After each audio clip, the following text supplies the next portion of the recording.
Kempower designs and manufactures reliable and user-friendly DC fast charging solutions for electric vehicles. The company's vision is to create the world's most desired EV charging solutions for everyone, everywhere. Kempower's product development and production are based in Finland and the US, and most of the materials and components are sourced locally. The company focuses on all areas of e-mobility, from electric cars, trucks, and buses to machines and marine. The modular and scalable Kempower satellite charging system and world-class software are designed by EV drivers for EV drivers, focusing on offering the best user experience for the company's customers worldwide. Learn more at kempower.com. My first job was as a basketball coach, and I was teaching somebody how to play defense. The focus was think about where the guy's going, not where he is right now. You're listening to the Future of Convenience podcast, brought to you by Global Convenience Store Focus, featuring senior retail executives and experts in the global convenience, fuels, and mobility retail industry. Hosted by Dan Munford, Nick Scherzer, and Caroln Schnare. Welcome to the Future of Convenience podcast. I'm Caroln Schnare, and this is the very first episode in our brand new format with brand new name. Really exciting, and I'm joined by my co-host, Nick Scherzer. Hey, Nick. Hey, Carolyn. How are you? I am doing great. Tell us why we're here, why we got our brand new episodes, our brand new style.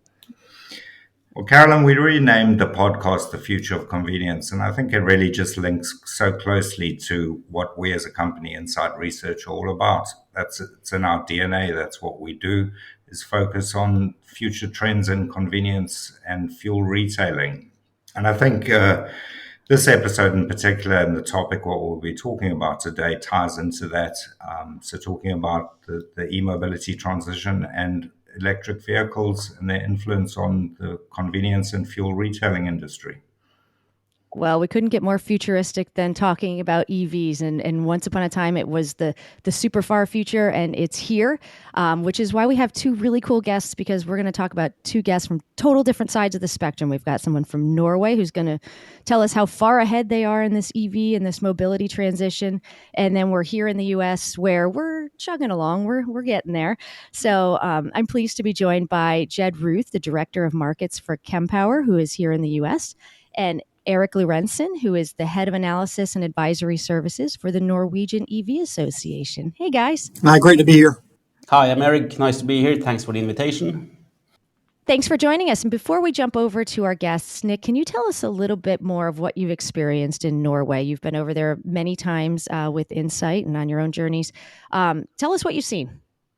Yeah, Carolyn, we as a business, Insight Research, have been visiting Norway probably for almost a decade now. And it's one of those markets we visited more than any other. And I think it was early on we recognized the fact that the mobility transition and the increased adoption of EVs would have an impact on fuel and convenience retailers and how they view their networks for the future. And I think Norway's really, it's well-known fact that it's an advanced market in this area and provides a lot of learnings. And so we've known Erik from the Norwegian EV Association for many years now, Erik, and brought a number of groups over to Norway over the years to look at how the market's developing, met with convenience and fuel retail companies there, seen their journey and learned from their journey. And I think Erik has played a key part in that over the years in terms of sharing the knowledge and learnings from the Norwegian EV Association perspective. Erik, do you want to just, in a couple of words, tell us, I guess, two things, a bit about the Norwegian EV Association, who you guys are, what it is you do, and then secondly, just kind of your reflections on how did Norway get to the point at which you are now from a EV penetration point of view? What were the factors that led up to that?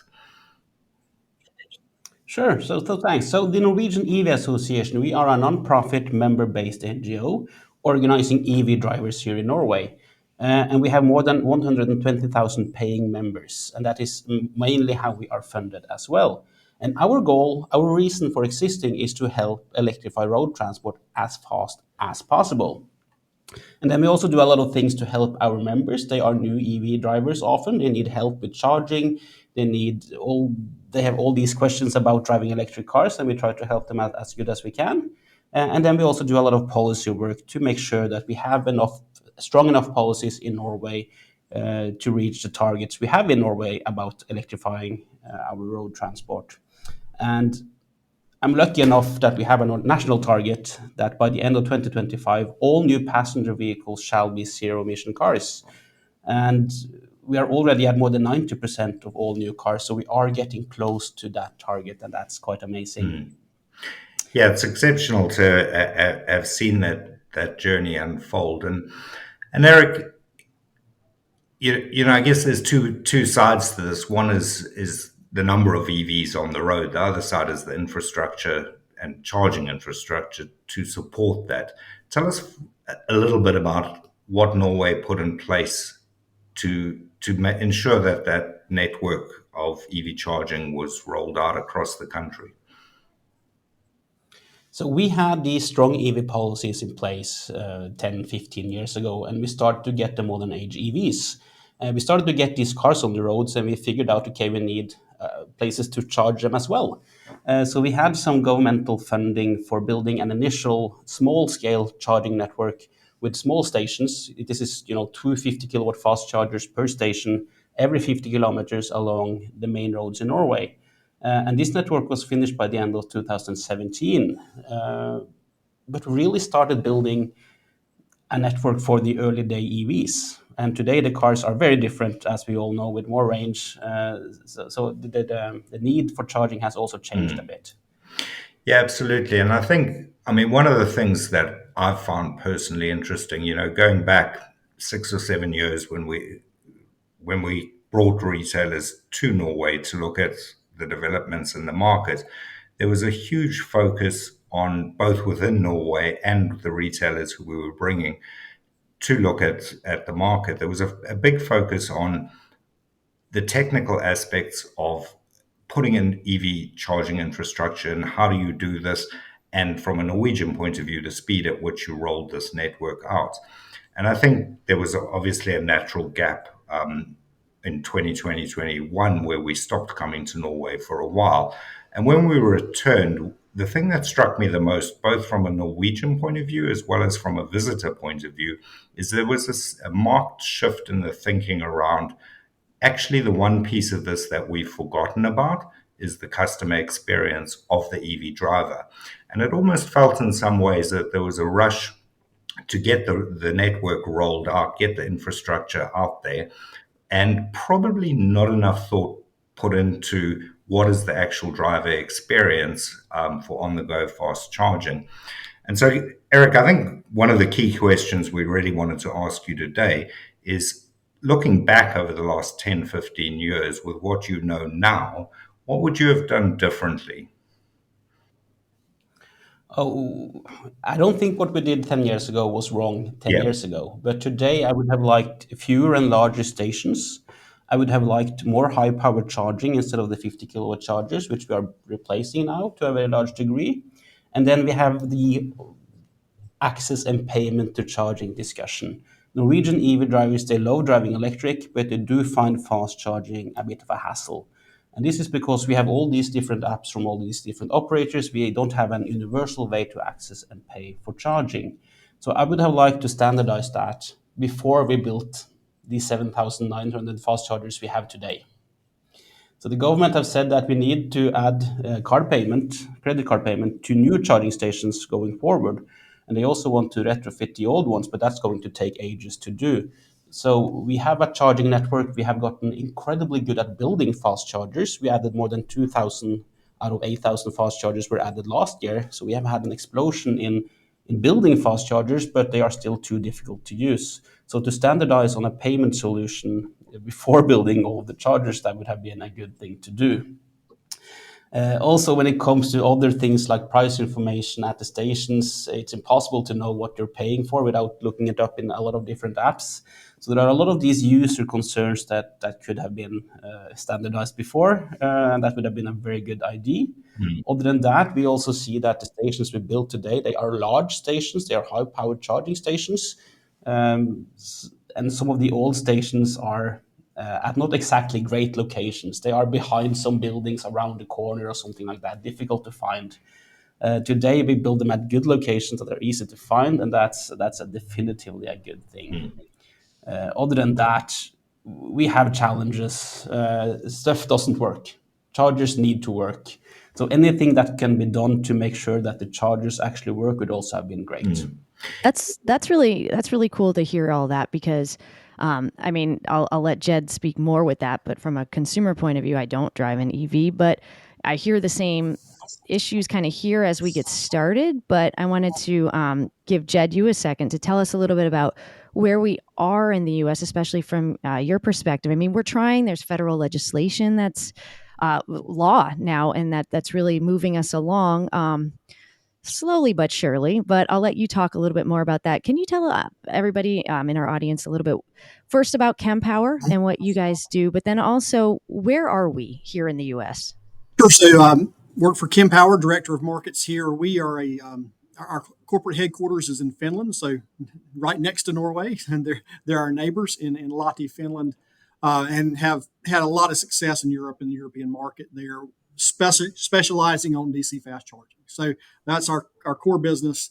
Our suite of products focuses around that market.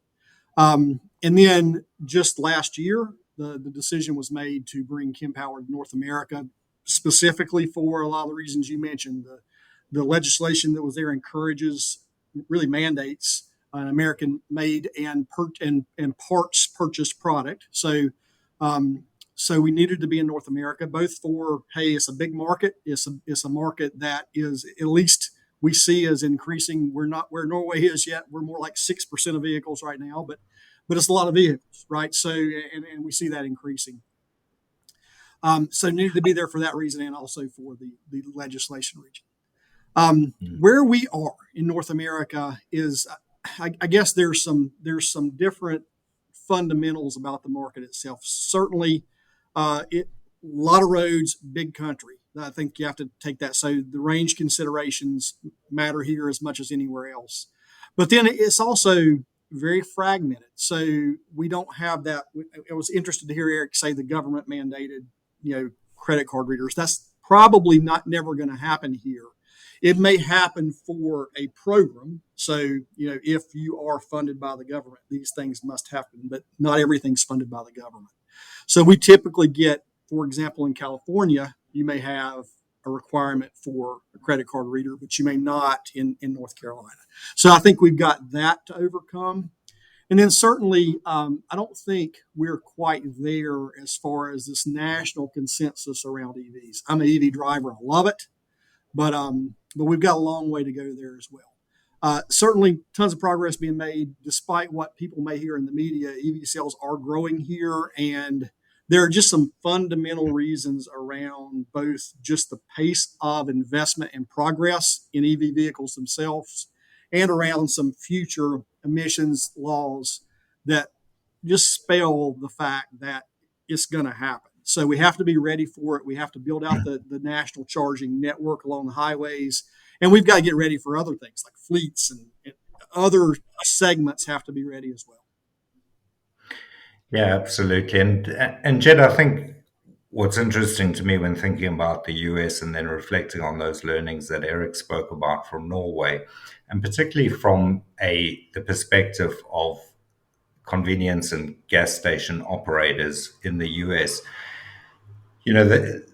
there's a lot of the technical aspects, but to keep it top of mind, those customer experience elements that Erik spoke about. And, it's things like, if I touch on the point Erik spoke about, make stuff work is how Erik frames that. But, that's a really serious point in terms of maintenance and ensuring that when the driver gets there, A, there's enough plugs, and that B, that they're working, because you build up a trust level with the consumer. And I think it's one of the interesting conversations we've had in Norway, particularly with the convenience and petrol station operators there, is their realization that they're actually really highly skilled in running a network across a country and maintaining and managing that, because that's really at the core of what they've always done.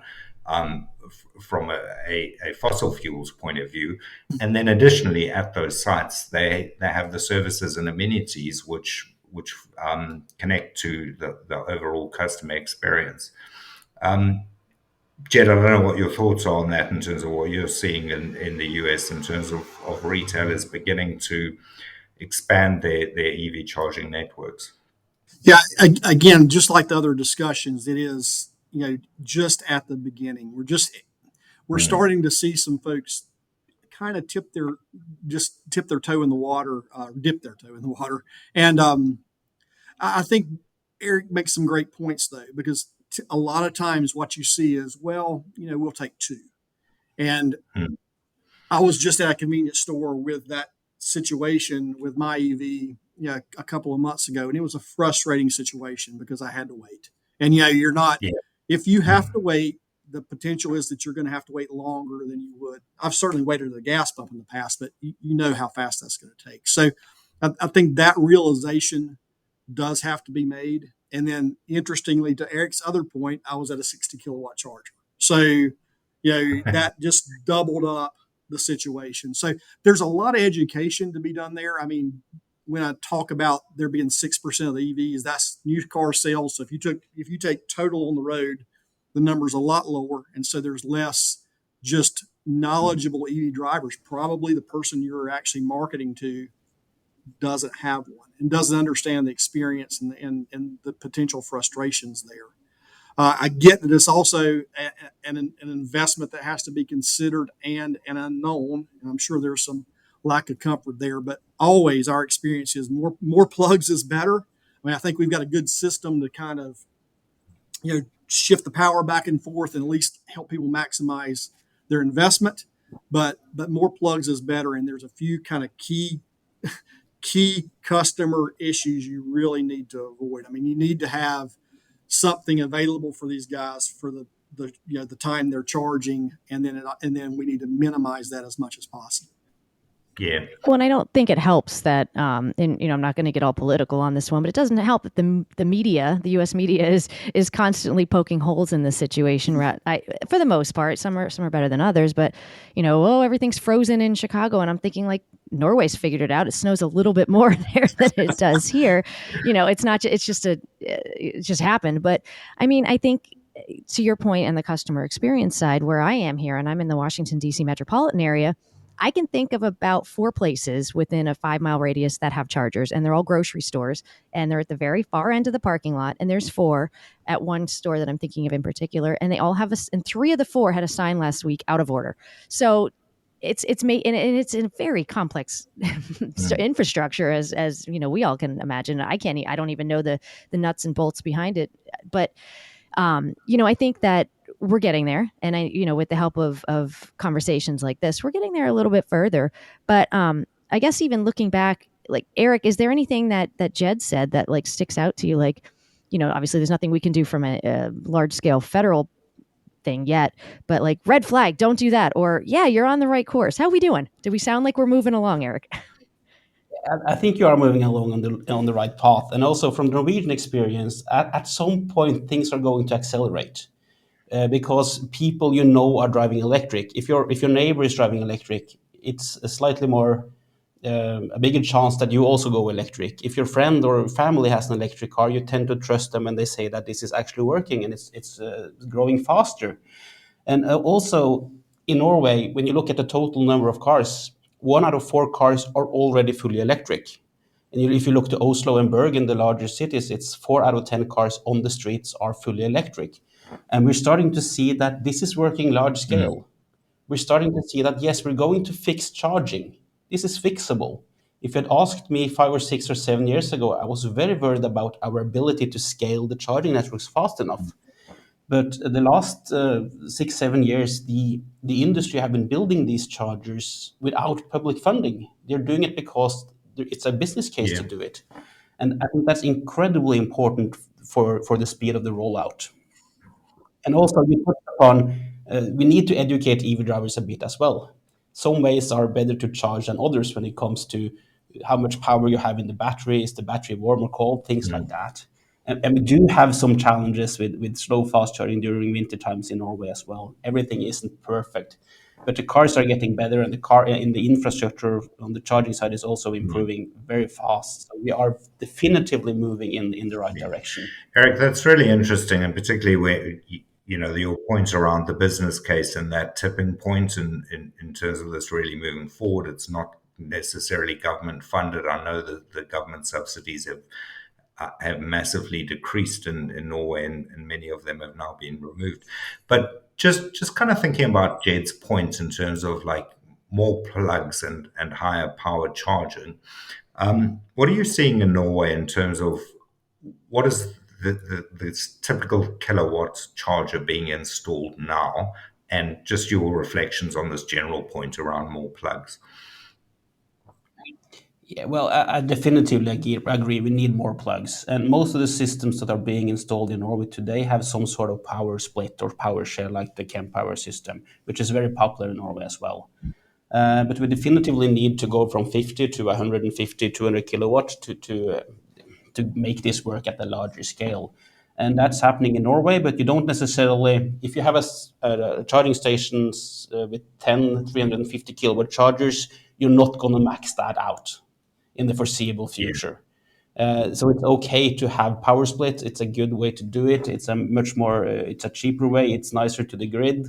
So we definitively need to have smart charging systems that don't kill the grid. I don't know if that was an answer, Nick. Yeah, absolutely. Now that does make sense, and I think it kind of links into this point, and that you've got to balance the investment and the risk as a retailer getting into this upfront, but at the same time, in the context of the learnings from Norway, think about maybe upfront, if you're going to commit to this, you need to almost commit with the right infrastructure from the outset. Thinking about the number of plugs, the kilowatt charging that you're putting in, as well as all the way through to the payment options, because I know we've seen it many times in Norway where you've shown me your phone and there's like 30 different apps that you have on your phone to pay for different charging experiences. And I think, even if it's not regulated in the US as a retailer, maybe that's something you just think about from a customer experience point of view, that's something you should be putting in. I don't know, Jed, your thoughts? Absolutely. Yeah. Yeah. I don't understand why they make. I have money. I want to pay for charging. Why do they make it so difficult? I don't Yeah. I understand mean, that on a personal level. they're just our solutions, and we just have to get there. I mean, I've got plug and charge on my car, and it's just wonderful. I mean, you don't have to. It's easier than fueling an ICE vehicle, right? You plug in, it hits, and you go do what you do. You don't have to worry about anything. So there are solutions. I just think we've got to get that integration, and that's actually an area where in the U.S. it might be great to be a second mover, because although we do have the same problem with an older network and that fragmentation, we don't have as many of them. So what we build going forward does have the opportunity to have those kind of solutions. Well, and I think too, here in the U.S., we are there's never, at least in my memory, a time that we haven't been. You don't pay first. You don't pay by credit card at the pump. So I think maybe that's something we have going for us over, as we understand, tap the card, whatever you have to do to get moving. So Jed, let me ask you one more thing. As you're speaking to retailers out there, especially in your neck of the woods, do you have any advice, even probably a lot of it's, encouraging, this is why you need to have more than one plug or two plugs there, but even those that are like fully on the fence of do I even need it? What are some of the things that you're hearing and telling retailers right now? Well, I think there's just some general practical concerns about just who to talk to and what to do. So I always tell folks, engage your utility early. So we do have, like I was speaking about, a kind of a fragmented, 50 states and also local entities that have different rules and regulations. We also have a fragmented utility market. So, I can, from where I live in 20 miles, there's three utilities. So you have to make sure that you've engaged with those folks. If there has to be an upgrade, they know about the upgrade. There's enough power, both grid connection and your connection at your site. So that's a first thing. We need to do that. And then, I guess this is maybe a little bit of a corny story, but my first job was as a basketball coach. And I always, when I was teaching somebody how to play defense, the focus was think about where the guy's going, not where he is right now. And so I think they really need to think that about their business. So the fact that I don't see a ton of EVs driving by, you're not going to get this thing installed in a day. So by the time everything happens, that EV penetration will be that much more. And the longer you wait to pull the trigger, the further you're getting behind it. So you really need to think about where that business is going to be in 5 or 6 years, because you're going to take some time to get things paid back. But if your neighbor's doing it and you're not, you're going to run the risk that in a few years you're really behind the eight ball. So I think there's just that thought process that has to happen to say, okay, it's a different thing. And it's that way with EVs in general, right? So, the battery cost is coming down. I mean, there are battery infrastructure in the U.S. in 3 or 4 years. Again, from my house in the middle of nowhere, there's a $5 billion plant being built. They're going to make batteries, and that's happening all over the U.S. Every cost is coming down. Every cost for the other kind of vehicles are going to go up because of emissions requirements. And so there's just going to be a tipping point. It's going to happen, to Erik's points earlier. So you just have to think about planning that business structure in advance. And if I could just add, when you are planning for that, think big from day one. It's much easier to expand your charging stations if you think about it from day one. Make it easy to expand. This is going to happen incredibly fast in other markets as well. So make it easy to expand your charging stations from day one. That's a key lesson from the Norwegian market. Yeah, and I think, it's kind of like the two of you are saying the same thing. And Jed, your analogy of, don't think about where you are right now, think about where you're going to be. And that's a great sports analogy, but it works. It works for this, and it kind of ties exactly back to what Erik was saying. And when I reflect on the learnings you spoke about, and you said, and you rightly said, the things you were doing in Norway 10 years ago were right for that time. But I think one of the learnings for other markets around the world now is saying, what should we be building now for 5 years' time and so on? Because actually, by investing now, you save in the long run. Yeah, I mean, if you're going to break concrete, you might as well do it once, right? You don't want to keep going back under there. There's an expensive uptick. Well, this has been fascinating, and I'm really looking forward to speaking to you both in 10 years, and we're going to do this again, and we're going to talk all about lessons learned and what we need to do and how great it went, and we're going to bring everybody else along with us. So I really thank you for taking time with us today to talk through this. And Nick, I know this is a topic that's big in not only your mind, but at Insight and Global Convenience Store Focus as well, with the best EV hub in the world competition that we have going on. Actually, it's wrapping up. So if you want to talk real briefly about that, because it's top of our mind.